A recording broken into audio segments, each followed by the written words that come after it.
پھر اسی طرح گناہوں کی وجہ سے بندے اور رب کے درمیان دوری آ جاتی ہے، اور انسان کے دل کے لیے سب سے بڑی وحشت ناک چیز یہی ہے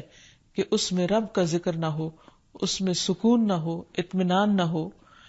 پھر اسی طرح یہ ہے کہ انسانوں کے درمیان بھی دوریاں پیدا ہو جاتی ہیں، آپس کی محبتیں ختم ہو جاتی ہیں، گھروں کے اندر بے سکونی پیدا ہو جاتی ہے، اور قوموں کے اندر،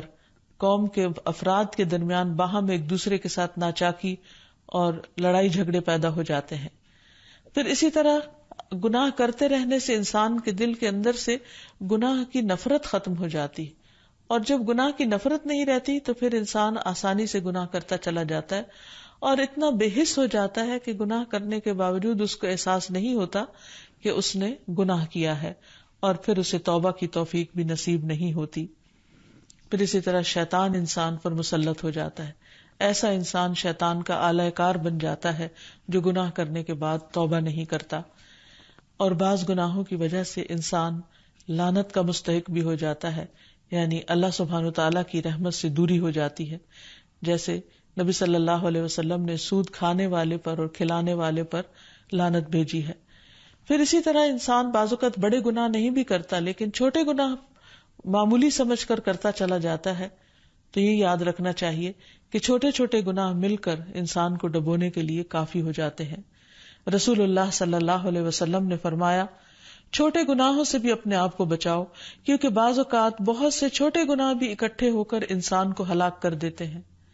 پھر رسول اللہ صلی اللہ علیہ وسلم نے اس کی مثال اس قوم سے دی جنہوں نے کسی جنگل میں پڑاؤ ڈالا، کھانے کا وقت آیا تو ایک آدمی جا کر ایک لکڑی لے آیا، دوسرا جا کر دوسری لکڑی لے آیا، یہاں تک کہ بہت سی لکڑیاں جمع ہو گئی، اور انہوں نے آگ جلا کر جو اس میں ڈالا پکا لیا، یعنی ایک ایک تنکا مل کر اتنی آگ بن گئی کہ پورا کھانا تیار ہو گیا۔ تو اسی طرح چھوٹے گناہوں کی کثرت انسان کو جلانے کے لیے کافی ہے، یعنی چھوٹے گناہوں کی کثرت انسان کے لیے بڑی مصیبت کا پیش خیمہ بن سکتی ہے۔ پھر اسی طرح قرآن مجید سے یہ بات بھی پتہ چلتی ہے کہ جب مختلف اقوام کھلم کھلا گناہ کرنے لگتی ہیں تو عمومی طور پر ان پر عذاب آ جاتا ہے۔ اللہ تعالیٰ فرماتے ہیں، وَاتَّقُوا فِتْنَةً لَا تُصِيبَنَّ الَّذِينَ ظَلَمُوا مِنْكُمْ خَاصَّةً وَاعْلَمُوا أَنَّ اللَّهَ شَدِيدُ الْعِقَابِ، اور اس مصیبت سے بچ جاؤ جو صرف انہی لوگوں کے لیے مخصوص نہ ہوگی جنہوں نے تم میں سے ظلم کیا، اور جان لو اللہ سخت سزا دینے والا ہے۔ یعنی اس عذاب سے بچ کے رہو، اللہ تعالیٰ سے توبہ کرتے رہو، کہیں ایسا نہ ہو کہ دوسروں کے گناہوں کی وجہ سے تم پر بھی عذاب آ جائے، کیونکہ جب کسی قوم میں گناہ ہوتے ہیں اور ان گناہوں کو روکنے کی کوئی کوشش نہیں کی جاتی تو پھر عمومی طور پر ایسی تکلیفیں آتی ہیں جو سب کو اپنی لپیٹ میں لے لیتی ہیں، حتیٰ کہ باقی مخلوقات پر بھی اس کا اثر پڑتا ہے، یعنی صرف انسان ہی نہیں جانوروں تک کو تباہ و برباد کر دیتی ہیں ایسی مصیبتیں۔ رسول اللہ صلی اللہ علیہ وسلم نے فرمایا، فاجر بندے کے مرنے پر اللہ کے بندے، شہر، درخت اور چوپائے سب آرام پا جاتے ہیں۔ پھر اسی طرح یہ ہے کہ قیامت کے دن انسان پر گناہوں کا بوجھ ہوگا جو اس کے لیے شرمندگی کا باعث ہوگا۔ قرآن مجید میں آتا ہے، وَلَا تَزِرُ وَازِرَةٌ وِزْرَ أُخْرَى وَإِن تَدْعُ مُثْقَلَةٌ إِلَىٰ حِمْلِهَا لَا يُحْمَلْ مِنْهُ شَيْءٌ وَلَوْ كَانَ ذَا قُرْبَىٰ، کوئی بوجھ اٹھانے والا دوسروں کے گناہوں کا بوجھ نہیں اٹھائے گا، اور اگر بوجھ سے لدا ہوا شخص کسی دوسرے کو اٹھانے کے لیے بلائے گا بھی تو کوئی اس کے بوجھ کا کچھ بھی حصہ اٹھانے کو تیار نہ ہوگا، اگرچہ وہ اس کا رشتہ دار ہی کیوں نہ ہو۔ اسی طرح قیامت کے دن گناہوں کے مطابق انسان کا جسم پسینے میں ڈوبا ہوا ہوگا، کوئی ٹخنوں تک، کوئی گھٹنوں تک، کوئی اس سے اوپر تک۔ پھر اسی طرح بعض گناہ ایسے ہوتے ہیں کہ جو نیکیوں کو کھا جاتے ہیں، نیکیوں کو ضائع کرنے کا سبب بن جاتے ہیں، جیسے غیبت، چغلی، طعنہ زنی وغیرہ وغیرہ۔ تو اس لیے بہت ضروری ہے کہ انسان اپنے گناہوں سے توبہ کر لے اور استغفار کرے، اور دنیا سے رخصت ہونے سے پہلے اپنی بخشش کروا لے، کیونکہ بخشش کا دروازہ موت تک کھلا رہتا ہے، لیکن مرنے کے بعد انسان قبر کے سارے عرصے میں اگر سارا وقت بھی استغفار کرتا رہے تو اس کو اس سے کچھ فائدہ نہیں۔ اللہ سبحانہ وتعالی انسان کو خود استغفار کرنے کی ترغیب دیتے ہیں، فرمایا افلا یتوبون الی اللہ ویستغفرونہ واللہ غفور الرحیم. کیا یہ لوگ اللہ کے حضور توبہ نہیں کرتے اور اس سے بخشش طلب نہیں کرتے، حالانکہ اللہ بخشنے والا اور رحم کرنے والا ہے. اسی طرح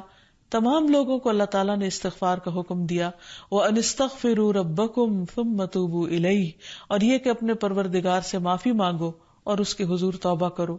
ایمان والوں کی صفت یہ ہے کہ وہ خاص طور پر سحری کے وقت توبہ کرتے ہیں، استغفار کرتے ہیں. وَالْمُسْتَغْفِرِينَ بِالْأَسْحَارِ. پھر اسی طرح تمام انبیاء اپنے رب کے حضور استغفار کرتے رہے. ابراہیم علیہ السلام کہتے ہیں والذی اطمع ان یغفر لی خطیئتی یوم الدین، اور میرا رب وہ ہے جس سے میں توقع رکھتا ہوں کہ قیامت کے دن میری خطائیں معاف فرما دے گا. موسیٰ علیہ السلام نے دعا کی قال رب انی ظلمت نفسی فاغفر لی فغفر لہ انہ هو الغفور الرحیم. اے میرے پروردگار، بلا شبہ میں نے اپنے آپ پر ظلم کیا ہے، لہذا مجھے معاف کر دے. چنانچہ اللہ تعالیٰ نے اسے معاف کر دیا. بلا شبہ وہ بڑا بخشنے والا رحم فرمانے والا ہے. پھر یونس علیہ السلام نے دعا کی لا الہ الا انت سبحانک انی کنت من الظالمین. داؤد علیہ السلام نے دعا کی وظن داؤد انما فتناہ فاستغفر ربہ وخر راکعا واناب. اب داؤد کو خیال آیا کہ دراصل ہم نے اس کی آزمائش کی ہے، چنانچہ انہوں نے اپنے پروردگار سے معافی مانگی اور رکوع میں گر گئے اور اس کی طرف رجوع کر لیا. تو اس سے پتہ چلتا ہے کہ اتنے بڑے بڑے پیغمبر جو اللہ کے محبوب بندے تھے کس طرح اللہ تعالیٰ کے سامنے عاجزی کرتے ہیں اور اپنے گناہوں کی معافی مانگتے ہیں. پھر اسی طرح نبی صلی اللہ علیہ وسلم دن میں 100 بار استغفار کیا کرتے تھے. تو اس لیے ہم سب کو بھی کثرت سے استغفار کرنی چاہیے. استغفار بیماریوں کا علاج بھی ہے اور اللہ کے عذاب سے بچانے والا بھی، اللہ سبحانہ وتعالیٰ کی رحمت پانے کا ذریعہ ہے، اور پھر بارش کے نزول کا ذریعہ بھی ہے، زراعت میں برکت کا ذریعہ، کبیرہ اور صغیرہ گناہوں سے معافی کا ذریعہ، اچھا اعمال نامہ پانے کا ذریعہ، یعنی قیامت کے دن انسان کو جن کی بخشش ہوگی ان کو خوشخبری دی جائے گی اور ان کا نامہ اعمال جو ہے وہ بہترین نامہ اعمال ہوگا.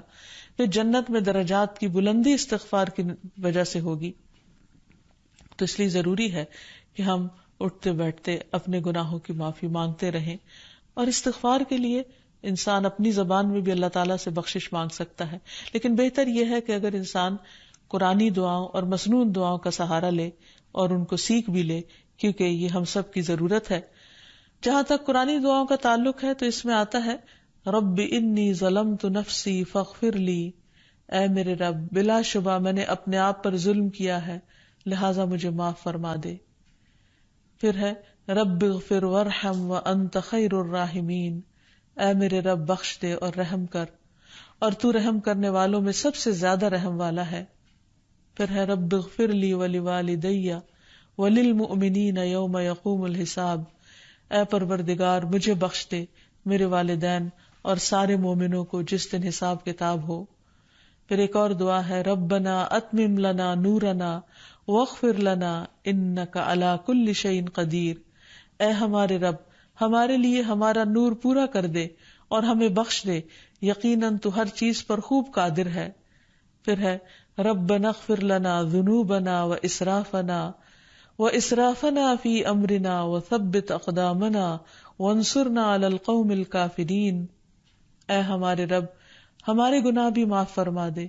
اور ہمارے کام میں اگر زیادتی ہو گئی ہو تو اسے بھی معاف فرما دے، اور ہمیں ثابت قدم رکھ اور کافروں کے مقابلے میں ہماری مدد فرما. پھر اسی طرح نبی صلی اللہ علیہ وسلم نے جو استغفارات سکھائے ہیں ان میں آتا ہے استغفر اللہ واتوب الیہ، رب اغفر لی رب اغفر لی، پھر رب اغفر لی ما اسررت وما اعلنت، پھر ہے اللہم اغفر لی ذنبی وخطئی وعمدی،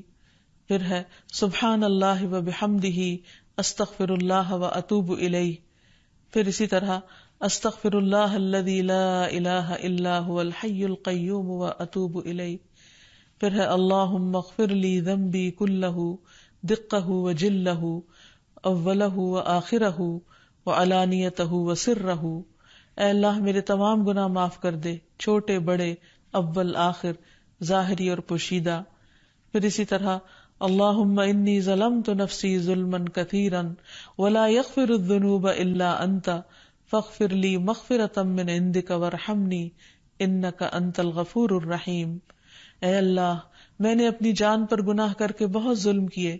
اور تیرے علاوہ کوئی بھی گناہوں کو معاف نہیں کر سکتا، اس لیے اپنے پاس سے میرے گناہوں کو معاف فرما اور مجھ پر رحم فرما، بے شک تو بڑا بخشنے